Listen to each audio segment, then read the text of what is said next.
Ok, Bolloré, normalement, tu connais un peu le personnage. Hein. C'est un milliardaire, il possède CNews, c'est le patron d'Hanouna et il adore Éric Zemmour. Sauf qu'en vrai, Bolloré, c'est comme un iceberg.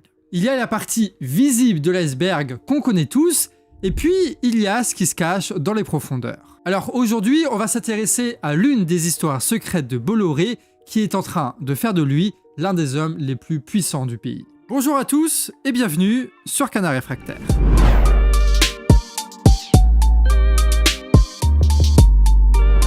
Bon, si on devait résumer rapidement Bolloré, on dirait que c'est le patron de CNews, et de C8 d'ailleurs, et qu'il embauche Hanouna et Pascal Praud pour répéter son discours politique et servir la soupe aux Le Pen et à Zemmour. Et la preuve qu'il fait de la propagande politique, c'est qu'avec ses émissions, il perd 50 millions d'euros par an. Et donc s'il accepte de perdre autant de pognon pour servir les intérêts des Le Pen et de Zemmour, c'est bien que tout ça pour lui, c'est un investissement au long terme, tu vois, comme Bernard Arnault qui a investi dans Emmanuel Macron quand il a fait toutes ses couvertures de presse pour faire élire son candidat. Les riches s'accaparent les médias pour continuer à contrôler l'État qui leur permet d'appliquer la bonne politique économique qui les enrichit encore et encore. Ça, vous le savez, c'est la face visible de l'iceberg. Maintenant, on va pouvoir descendre quelques mètres sous l'eau dans ce qu'on appelle les eaux claires. Et pour ça, pas le choix, il faut faire un petit bond dans le temps. Nous sommes en 2018 et Vivendi, le grand groupe capitaliste de Bolloré, qui possède toutes ses entreprises et tous ses médias, ce groupe-là décide de racheter un grand groupe d'édition. Et pas n'importe lequel, puisque c'est le deuxième plus grand groupe d'édition en France, qui porte un nom qui est très compliqué à dire quand on est dyslexique, il s'appelle Editis. Editis. Eh, ça marche mieux là, Editis.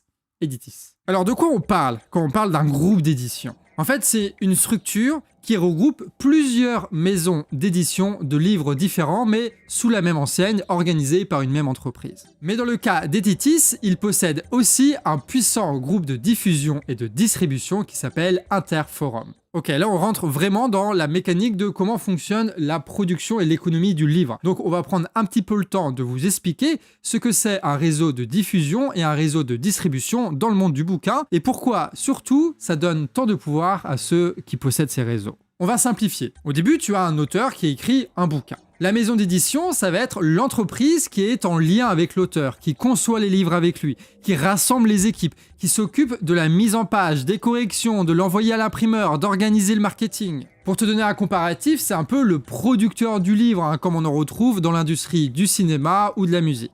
Une fois le livre terminé, mis en page et marketé, c'est ce qu'on appelle les diffuseurs. C'est eux qui vont faire le lien entre les maisons d'édition et les milliers de libraires en France. Le diffuseur, lui, il va informer des prochaines sorties de livres et il voit avec chaque diffuseur ce qu'ils veulent commander. En fait, il centralise l'information, s'occupe de la publicité auprès des revendeurs et planifie la diffusion du livre. Et ensuite, la commande est envoyée à ce qu'on appelle un distributeur qui va s'occuper avec des gros camions de prendre tous les bouquins commandés auprès des maisons d'édition pour les livrer directement aux libraires. Et évidemment, plus ce réseau est grand et plus ça permet de faire des livraisons rapides et efficaces dans les quatre coins de la France. On a donc l'auteur qui écrit, la maison d'édition qui produit, le diffuseur qui fait le lien avec les libraires et le distributeur qui livre. Voilà, en simplifié, comment est-ce que l'économie du livre fonctionne en France. Et donc vous l'aurez compris, Editis, eux, ils ont réussi à rassembler dans une même entreprise énormément de maisons d'édition qui vont pouvoir directement discuter avec les libraires grâce à leur propre réseau de diffusion et ensuite les livrer avec leur propre réseau de distribution. Ce qui fait que tous ceux qui travaillent avec Editis, ils ont un réseau qui est beaucoup plus performant et beaucoup plus vaste que dans des petites maisons d'édition. Et quand on s'intéresse à Editis version Vincent Bolloré, donc à partir de 2018, lorsqu'il a racheté le groupe, on se rend compte qu'il y a quelques correspondances avec ce qu'on voit sur C8 et sur CNews aujourd'hui. Et on va s'intéresser plus particulièrement aux éditions Plomb, avec une des personnages les plus importantes de notre histoire, j'ai nommé Lise Boel. Ok, Lise Boel, c'est cette dame-là, et dans les années 2000, elle rejoint un puissant groupe d'édition qui s'appelle Albin Michel. Et là-bas, vous l'aurez compris, Lise Boel, elle va être en charge de publier un personnage qui fait régulièrement polémique pour ses propos qui sont ouvertement outranciers, j'ai nommé Dora l'exploratrice. C'est gagné, c'est gagné! Oh, c'est mignon quand même, hein.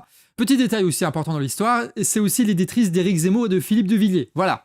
C'est peut-être plus important que Dora l'exploratrice. Et si elle a édité ces deux hommes-là, c'est purement intentionnel. L'éditrice des réacs, comme elle est souvent surnommée, quitte le groupe Albin Michel en 2021 après le refus de ces derniers de publier le prochain livre d'Éric Zemmour, La France n'a pas dit son dernier mot. Elle rejoint alors dans la foulée le groupe Editis, détenu depuis 2018 par Vincent Bolloré, et devient la directrice des éditions Plomb qui appartient au groupe.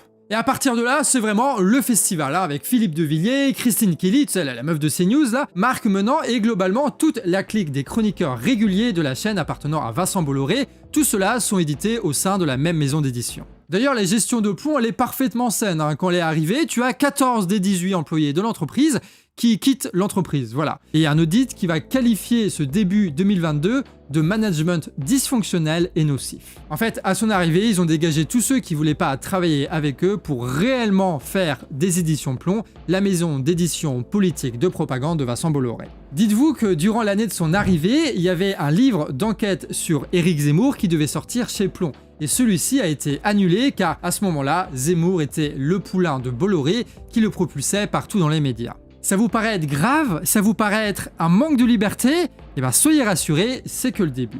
En 2019, le groupe Lagardère, détenu par Arnaud Lagardère, affiche une situation de quasi-faillite avec une dette de 214 millions d'euros. Ce groupe possède notamment les médias Europe 1 et le JDD. Mais le groupe Lagardère possède aussi le plus grand groupe d'édition français, le troisième au niveau mondial, avec un immense réseau de diffusion et de distribution, j'ai nommé Hachette. Alors évidemment, Bolloré il a sauté l'occasion, il s'est dit tiens je vais pouvoir racheter le JDD Europe 1 et compléter un peu ma gamme des médias. Mais surtout le gars avait déjà Ededis qui est, je vous rappelle, le second plus grand groupe d'édition en France. Du coup s'il rachète le premier, il va pouvoir fusionner les deux et arriver dans une situation de quasi-monopole où le gars contrôlerait quasiment tous les bouquins de France en fait. Donc c'est pour ça qu'à partir de 2021, il décide de racheter le groupe Lagardère. Et l'histoire, elle aurait pu s'arrêter là avec un monopole dans les mains de Vincent Bolloré comme ça, sauf qu'il y a eu un rebondissement assez inattendu dans cette histoire.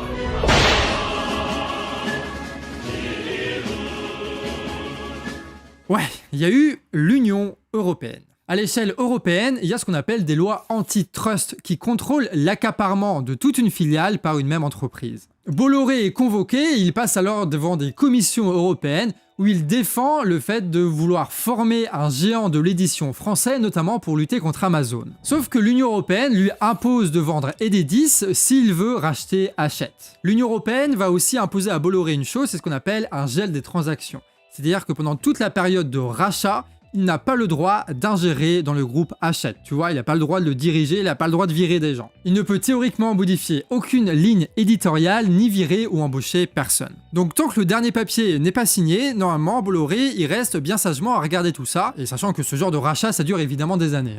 Vincent Bolloré, il va accepter cet accord avec l'Union européenne. Voilà, de toute façon, il n'a pas vraiment le choix. Il vend donc Ededis à Kretinsky, le patron de Marianne et de Franc-Tireur, et donc il achète Hachette en 2023. Bolloré a vendu un groupe d'édition qui pèse 7 milliards par an pour en acheter un qui pèse 18 milliards par an, le leader en France et le troisième au niveau mondial. C'est-à-dire qu'il a plus que doublé sa puissance dans le monde du livre. Alors ça, c'est toute la situation jusqu'au rachat donc de Hachette par Bolloré. Et à partir de ce moment-là, Lisa Boel, elle continue de jouer un rôle important. L'ancienne bras droit de chez Bolloré, éditrice chez Ededis, se retrouve donc avec la revente sous les ordres de Kretinsky. Mais Bolloré, il avait prévu le coup puisque le contrat de Boel en tant que directrice des éditions Plomb s'arrête comme par hasard en 2024. Ce qui fait qu'au moment où tu as Bolloré qui rachète Hachette, elle devient une agente libre. Il tente alors de faire pression dans la direction d'Hachette pour recruter Boel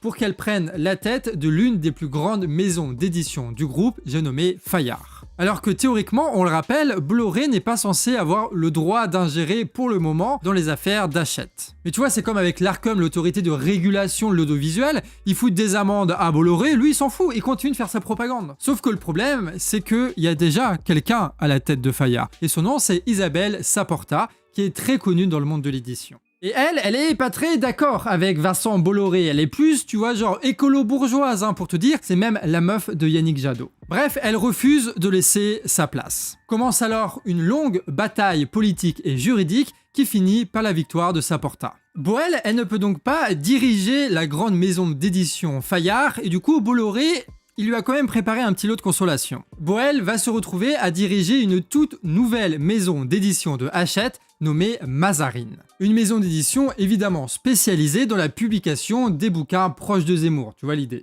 Et à ce moment-là, Bolloré, il a la petite idée de se dire, on va fusionner cette nouvelle maison d'édition zémourienne avec la maison d'édition Fayard, avec des publications qui portera donc le nom Mazarine Fayard. Évidemment, c'est une manœuvre pour forcer Saporta à suivre la ligne politique de Bolloré, et donc elle décide de démissionner de son poste de directrice de chez Fayard, laissant Bolloré et Boel le contrôle d'immenses maisons d'édition et du plus grand diffuseur et distributeur de France pour propager leur propagande. Maintenant, CNews, c'est à la télé, mais c'est aussi dans toutes les librairies de France. Et le cas Saporta n'est pas isolé. Il y a aussi, par exemple, Arnaud Nourri, l'historique patron d'Hachette, qui a lui aussi été dégagé. Son tort, s'être publiquement opposé en 2021 à l'annonce du rachat de Vivendi. Bolloré avait alors fait pression sur Lagardère pour dégager Arnaud Nourri. En fait, à chaque fois que Bolloré rachète un média ou une maison d'édition, il se débarrasse des têtes pour placer ses sbires qui accepteront de faire le sale boulot de propagande. Il l'a fait avec Hachette, comme on l'a vu,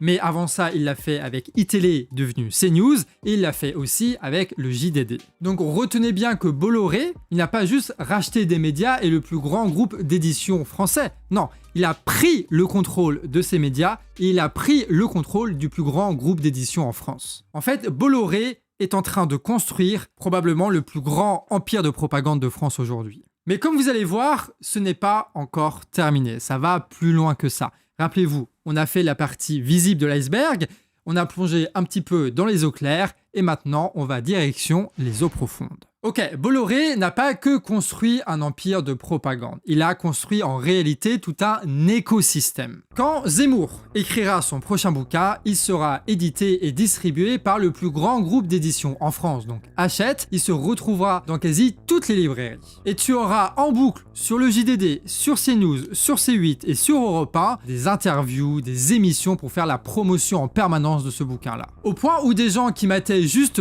Hanouna le soir se retrouveront à acheter le bouquin de Zemmour, à le lire et à se renforcer encore dans la propagande du milliardaire. Et si c'est pas Zemmour, alors ce sera une autre tête d'affiche, tu vois, en apparence moins clivante, mais qui partage tout de même les mêmes idées. Puis après avoir aimé ce livre publié chez Mazarine Fayard, ils commenceront à lire d'autres livres publiés dans la même maison d'édition et auront ainsi 50 nuances de Zemmour, édité par l'entreprise de Bolloré et promu par les médias de Bolloré. Tu vois un peu le cercle vicieux qui est en train de se faire? Et ben ça va encore plus loin que ce que tu crois. Parce que Bolloré, il possède aussi Canal+.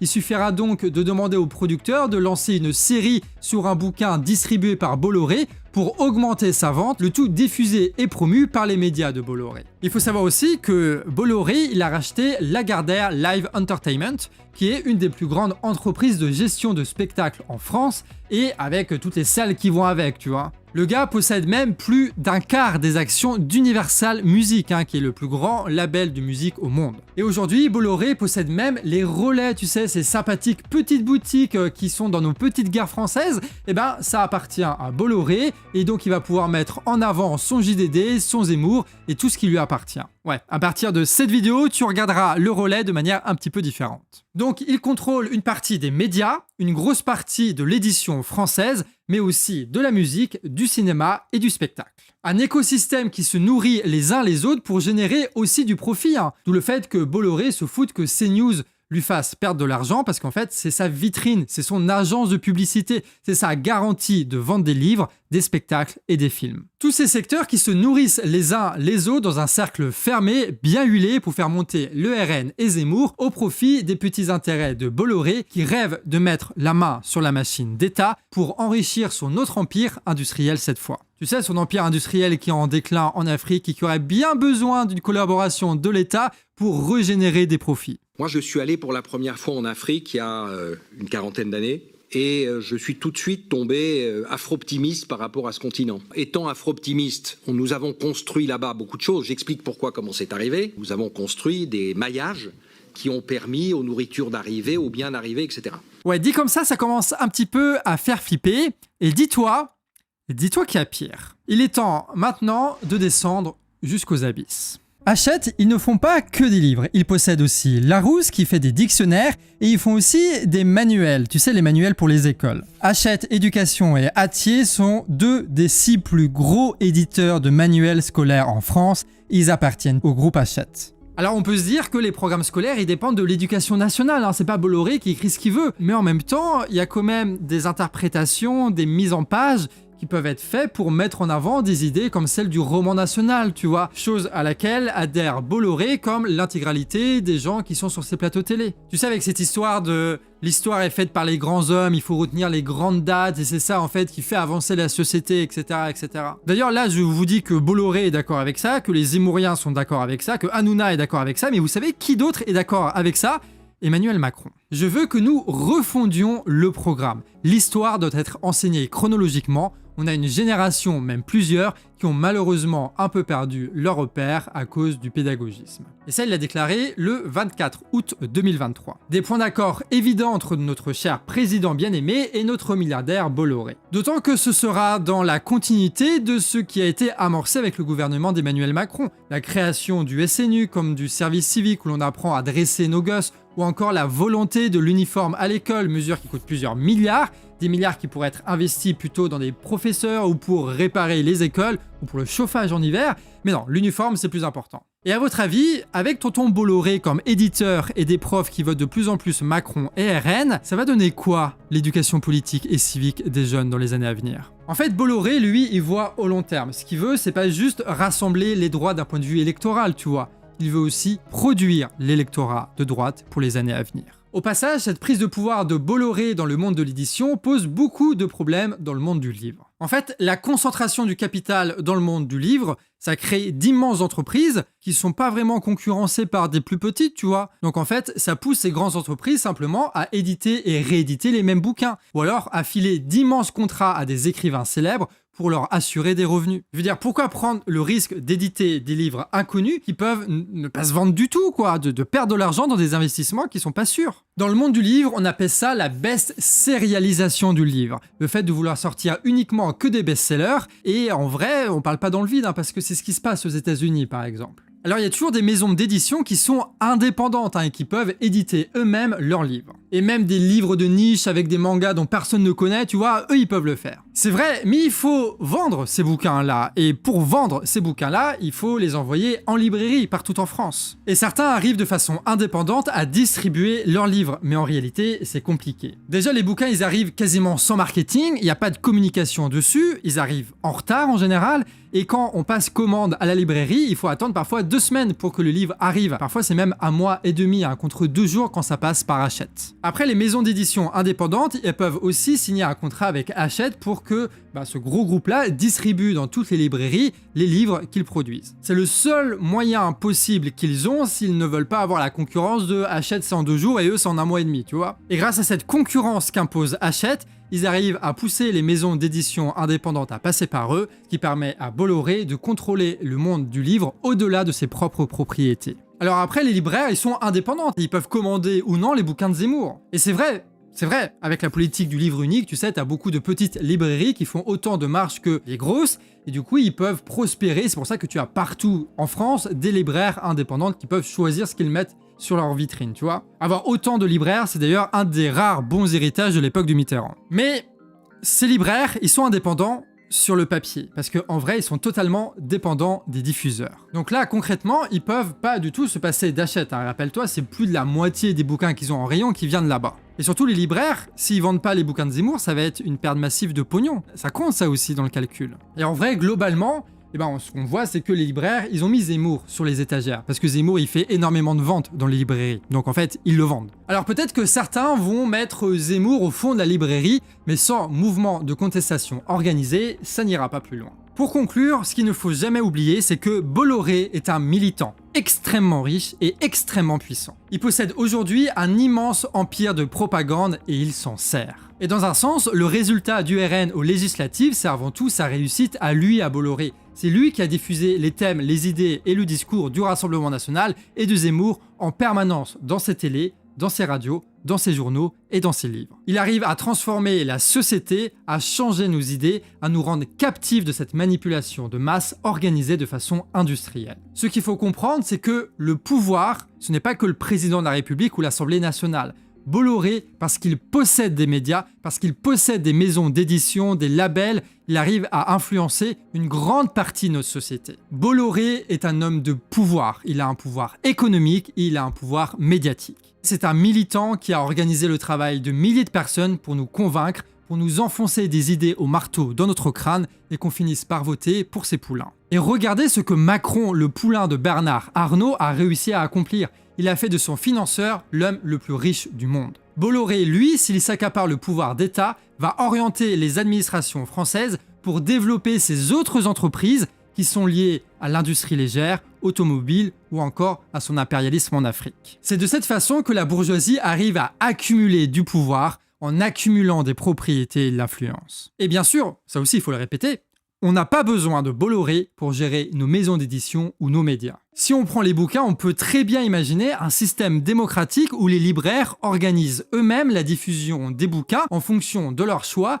en discutant entre eux dans de grandes rencontres ou assemblées pour favoriser tel format, telle collection ou tel auteur inconnu. Les maisons d'édition, on peut les faire fleurir de façon associative ou même privée, soutenues par l'État, tout en contrôlant leur taille pour éviter la concurrence déloyale et qu'on se retrouve avec d'immenses entreprises d'édition alors qu'on préfère avoir des petits trucs qui réfléchissent à ce qu'ils font, tu vois, qui réfléchissent pas qu'en termes de pognon. Et tout ce qui concerne l'impression, la diffusion et la distribution, là par contre, il n'y a absolument pas besoin de concurrence. On peut avoir une seule entreprise gérée démocratiquement par les libraires par exemple, qui s'occupent de prendre des informations de toutes les maisons d'édition, de faire leur choix, de passer commande et de se faire eux-mêmes livrer les bouquins qu'ils ont commandés. Ce qui permettrait à toutes les maisons d'édition d'avoir accès au même matériel de pointe et d'être parfois massivement imprimés et distribués aux libraires, même s'ils n'ont pas des millions et des millions d'euros, même s'ils ne sont pas soutenus par Bolloré. Après, je dis genre géré par les libraires, mais il faudra faire un petit atelier constituant là-dessus, mais c'est possible d'avoir une assemblée qui représente aussi les auteurs et les imprimeurs et les livreurs, tu vois, et pas forcément les patrons d'entreprise. Ça peut être des gens élus de ces entreprises-là, ça peut être des gens tirés au sort de ces entreprises. Et on peut aussi imaginer inclure dans ces assemblées-là des lecteurs tirés au sort ou former des commissions citoyennes de contrôle qui s'assurent que l'assemblée ne dégénère pas en corporation un peu bizarre. Un système d'autant plus facile à mettre en place que les capitalistes ont déjà centralisé quasi toute la production en quelques grandes entreprises. Il suffit donc de dégager 3-4 assemblées d'actionnaires avec les Bolloré et compagnie, de faire quelques fusions, et là on obtient une immense entreprise qu'on va pouvoir gérer démocratiquement pour que tout le monde puisse en avoir accès. Comme ça, c'est pas des milliardaires qui décident quoi que ce soit pour nos bouquins. On empêche que la propriété puisse arbitrairement transformer nos sociétés. On s'attaque aux institutions qu'ont construit la bourgeoisie pour maintenir leur domination et on la remplace par nos institutions qu'on a créées nous-mêmes et qu'on contrôle nous-mêmes. Bref, on démocratise le pouvoir économique, dit autrement et à l'ancienne, on socialise totalement la production. C'est là-dessus qu'on termine cette grande vidéo sur Bolloré. J'espère que cette petite enquête vous a plu. Petit point important, cette vidéo-là, c'est la première qui a été menée par Kuro, d'habitude qui ne fait que monter nos vidéos, qui l'a montée là pour le coup, mais qui a aussi mené les recherches et fait les principaux raisonnements et relectures du script.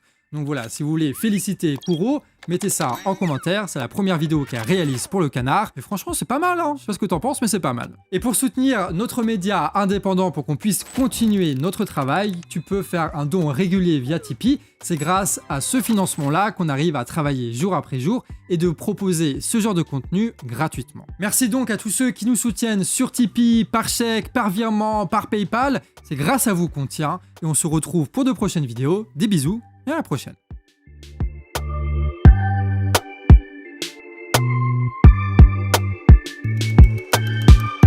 Faut pas sans Bolloré, faut pas sans Bolloré.